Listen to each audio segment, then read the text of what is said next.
49টা এখন নিবন্ধিত দল, কিন্তু সেই দলটা নিবন্ধিত ছিল অবৈধভাবে, তারা নিবন্ধন বন্ধ করে দিয়েছে। আমরা চাই এই দলেরও নিবন্ধন ফিরিয়ে দেওয়া।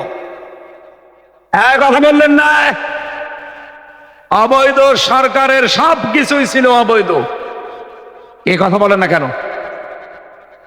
জিন্দা শহীদ জনাব এটিএম আজহারুল ইসলাম, তাকে যে সমস্ত মিথ্যা মামলা দিয়ে, মন মতো রায় দিয়ে, যাদের সাক্ষীর উপরে ভিত্তি করে শয়তান পর্যন্ত এখন আশ্চর্য হয়ে যাচ্ছে যে একটা কথা হইল, সাক্ষী দেখেছে 6 কিলোমিটার দূর থেকে, আর একজন দেখেছে 3 কিলোমিটার দূর থেকে, আর একজন দেখেছে 1.5 কিলোমিটার দূর থেকে।